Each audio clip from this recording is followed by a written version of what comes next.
اهلا بكم. معنا مدافع المنتخب المغربي بدر بنون. اهلا وسهلا بك مره اخرى. صحيح انتهت الرحله في المركز الرابع، لكن شرفتم كل المغاربه والجميع سعداء بما حققتم.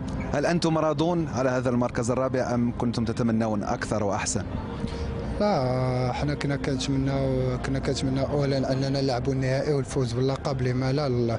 نظرا للمستوى الكبير اللي ظهر به المنتخب المغربي. اليوم دخلنا المقابله على هدف واحد، هو احراز ميداليه اللي نقدروا نفتخروا بها السنوات الجايه مع وليداتنا، مع الشعب ديالنا، مع سيدنا الله ينصرو. كنا بغينا نهديو هذه الجائزه، ولكن كنظن بان بدايه ديال المقابله اليوم ما بديناش مزيان على غير العاده. ولكن الحمد لله، حتى واحد ما كان كيتوقع ان المنتخب المغربي غادي يبدا البطوله من الاول ديالها وغادي يمشي حتى لاخر يوم ديال البطوله. كنظن هذا الشيء اللي درنا انجاز اللي هو كبير. الان ما باقي ما حسيتش بهذا الشيء اللي درنا، ولكن من بعد اسبوع ولا شهر ولا سنه كنظن بان الكل غادي يتذكر، ولا بعد سنوات طويله الكل غادي يتذكر هذا الانجاز الكبير اللي داروا المنتخب المغربي. كنظن بان ماشي سهل على اي منتخب عربي في كؤوس العالم الجايه على انه يكون في مقابله ديال الترتيب ولا النهائي. حنا كنا قاب قوسين اننا نمثلوا العرب والافارقه. ما بغيش ننسى على انني نشكر جميع الشعب العربي اللي كان دائما في ظهرنا، الجمهور الافريقي، ولكن الشكر الكبير للجماعه المغربيه اللي كانت متواجده هنا في قطر ولا في جميع انحاء العالم. كنا كنشوفوا لي فيديو. صراحه الفرحه الكبيره ديالنا هو اننا ملي كنشوفوا ناس كبار، ناس مراد، ناس دراري صغار كيبكيو.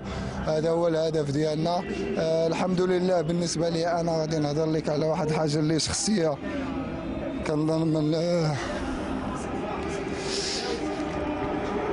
هنا 4 شهور ولا هذا كنت كنفكر انني نحبس الكره. الشكر الكبير كيرجع لهذا السيد اللي كان خلاني واحد من بين الابطال اليوم اللي اليوم كيشرفوا الرايه ديال المنتخب الوطني. دازت من فتره صعيبه، ولكن ربي دائما كيعاودك في شي حاجه اللي مزيانه.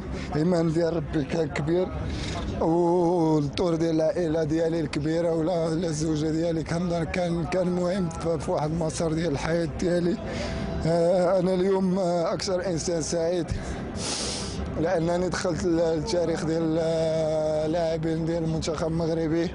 كنبغي نشكر اي واحد وقف معايا في هذيك الفتره، لانني كنت محتاج سافري، لانك ماشي سهل كتنعس بالليل كتفكر واش غدا غادي تصبح تشوف وليك ولا لا. هادشي كنت كنعيش، ولكن حتى واحد ما قدرت نقوله ليه، حتى الناس اللي قراب ليا، مراتي ولادي. ولكن ربي كبير الحمد لله. انا اليوم كنتزوج مع بلادي. شرف لي انني اليوم من بين هذا الجيل الرائع. كنبغي نشكر كل واحد ساهم في هذا الانجاز اللي كبير. لاعبين، ستاف، جامعه، سيدنا الله ينصرو اللي كان دائما على اتصال بالمنتخب الوطني. والحمد لله.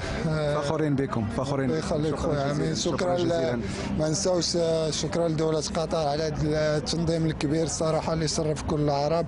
ملاعب في المستوى، اماكن اللي ممكن يروح لها الناس اللي استمتعوا، اللي كانوا واخدين واحد النظره خايبه على قطر. اليوم كنظن بان الكل غير رايه. احنا كنفتخروا بان احسن كاس العالم داز. شكرا جزيلا.